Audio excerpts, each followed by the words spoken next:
This may come as a shock to you, but Final Fantasy is a fantasy game, and as such, among the many elements that the genre provides, there's the different races and creatures that could exist in each of the worlds.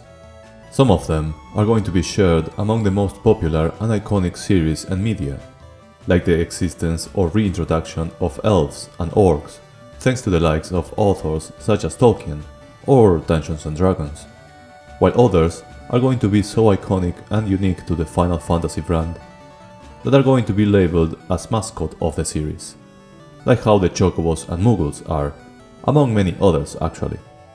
Considering of course the nature of this franchise to reuse many elements through the different games, like these races mentioned, etc.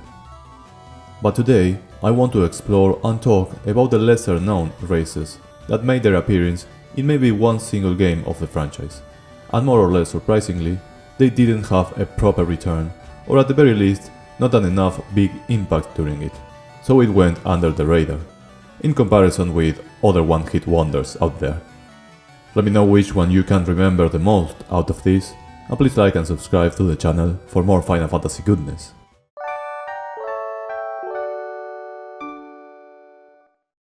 Starting with the funny one, Final Fantasy II is responsible for introducing the iconic Chocobo to the world, but one completely random race that didn't have the same luck was one you have to interact with during the main story.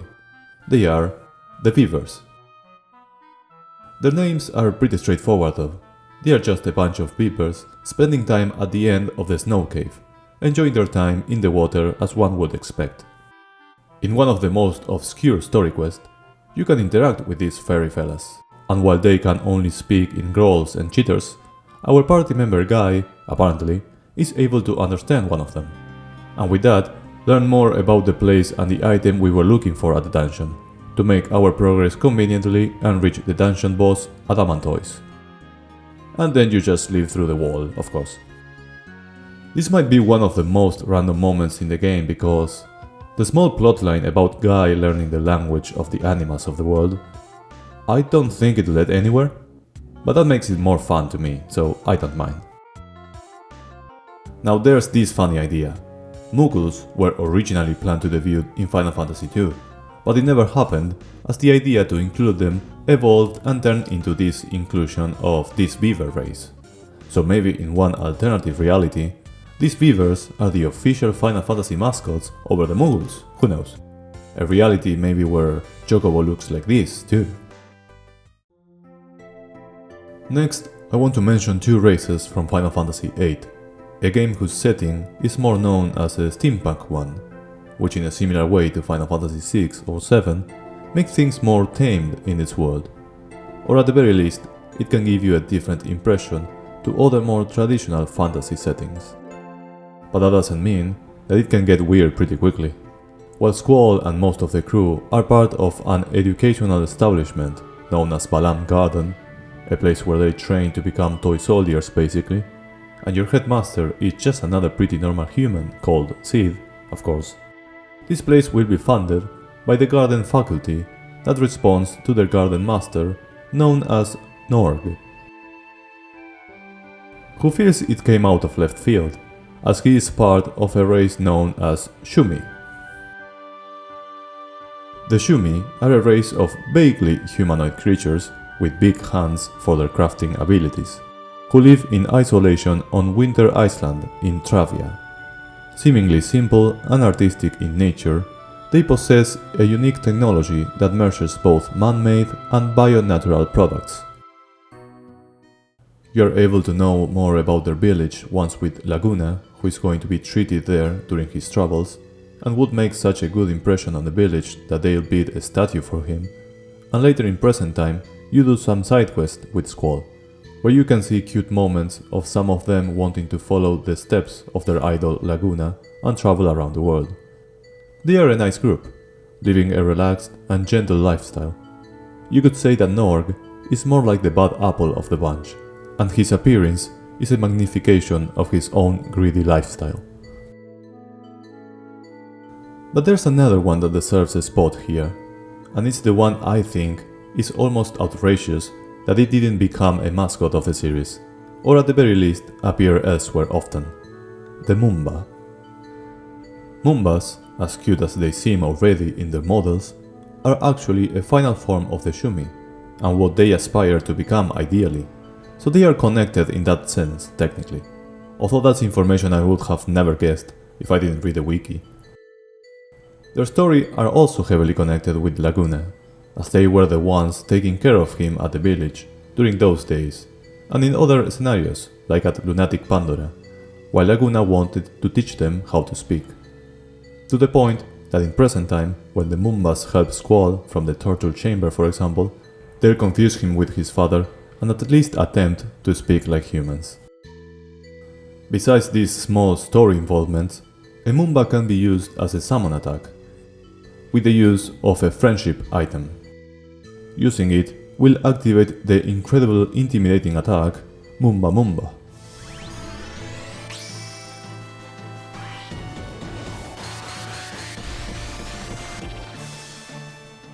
And I personally think it's a lot of people's number one choice for races to make a comeback or be predominant in the series.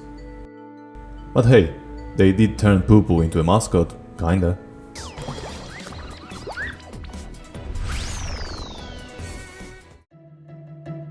When you first start your journey through Spira in Final Fantasy X, you already are going to discover many different entities that are and feel brand new.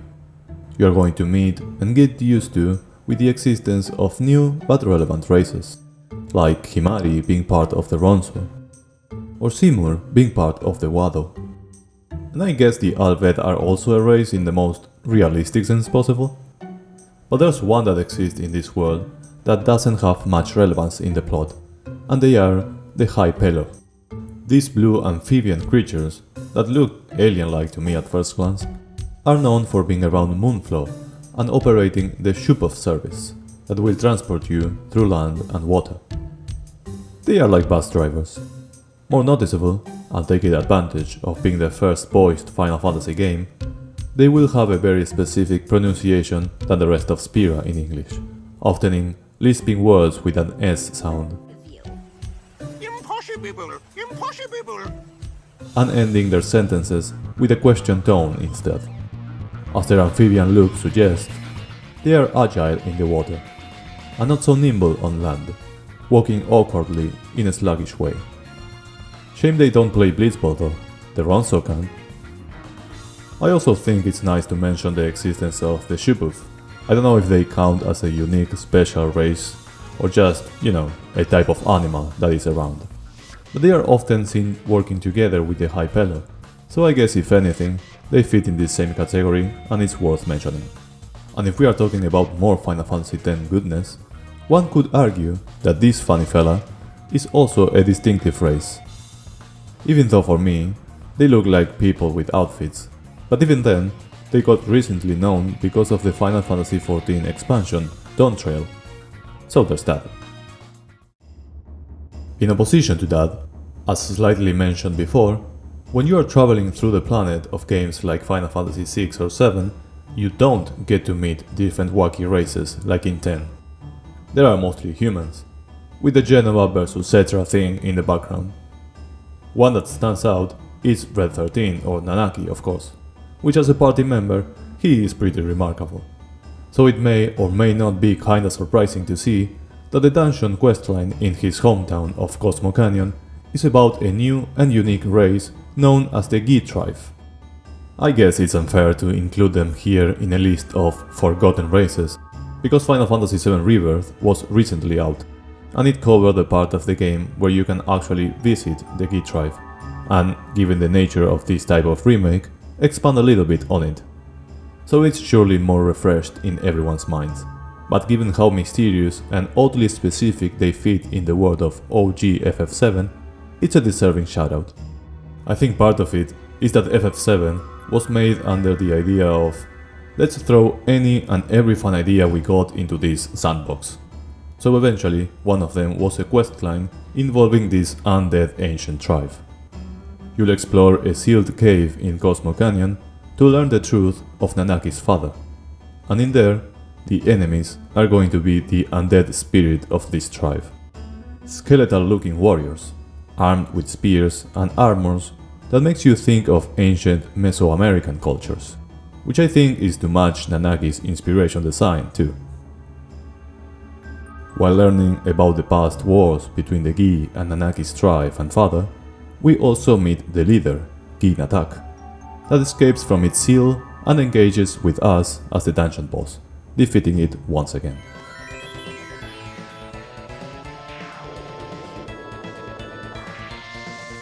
The expanded lore of Rebirth explains that they come from another planet completely, since ancient times, which means that they can't return to the lifestream of the planet as they perished, like everyone else native to this world would, making them tortured souls filled with regret and remorse. I wouldn't be surprised to see them once again in part 3, so we can give Nanaki a final character-specific mission with them, for his limit break or ultimate weapon for example. And I'm excited for that. I probably say this in every instance, but MMOs are a goldmine for any type of thematic topic in a series like Final Fantasy, which is already very self-referenced. But you can clearly imagine how the topic of races, mostly the playable ones, is going to cover many options. If you add that to the tribal races that have existed since Final Fantasy XI, we can have very famous and known ones. So if anything, the challenge is to find some obscure ones. So my choice is going to be a funny one.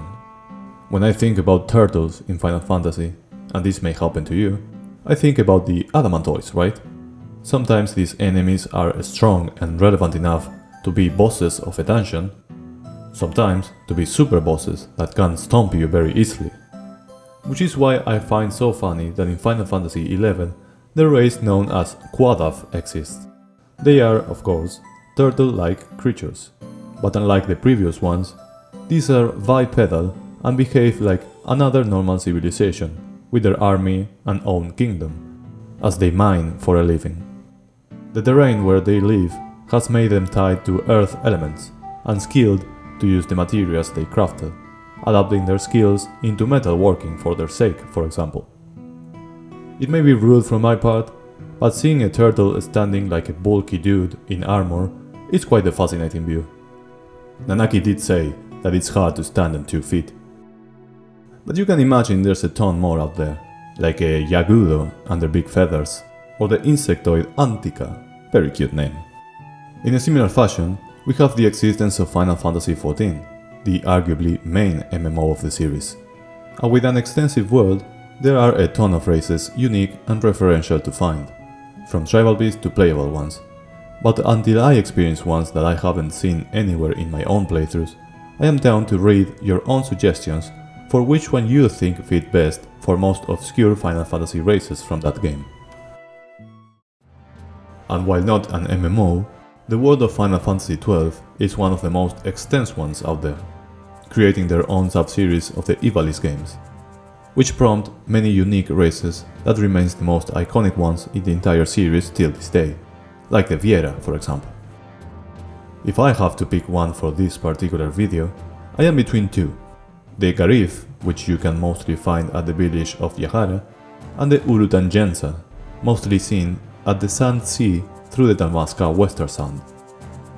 The fact that the Garif's main role in this game has to do with some knowledge about the main plot of the game, with the High Chief advising Ashe about the use of Nethicite, makes me inclined for the latter for this video, as the URUTAN YENSA, I think, have more random things going on for them, that have to do less with the main story, so it can go under our radar more commonly. Some distinctive things about them. As the Sand Sea name suggests, they are going to be from a very special desert area, specialist in moving around through it, riding a big Yensa, and being very agile in this otherwise struggling environment. And being the reason for this road to be left alone by normal civilians, as they are by nature very territorial and have violent tendencies, especially towards outsiders. Also seem to have some animal-like speech mostly, not too high on the intelligence tier of Ivalice races. I personally think that the highlight with them was with a weird side quest where you have the option to help one member of this race that is struggling with an enemy called URUTAN Eater. And if we go back to it after the triumph, we see a group of them, along the Queen apparently, which didn't like the idea of an outsider helping one of them. And this poor fella is suddenly fucked up for some reason. While you just stay there and proceed to collect the new stuff that appeared in his grave, and move on with your life. Was a very random stuff, which probably means it's a good fit here. But let me know which random race that you saw maybe once and never again have in your memories. As said before, both the Ivalice world and the MMO worlds are like a goldmine for this, so there's probably something there. I know there are some in spin-offs like Revenant Wings or Tactics Advance. Thank you very much for watching, enjoy some Final Fantasy, and I'll see you around. Love you.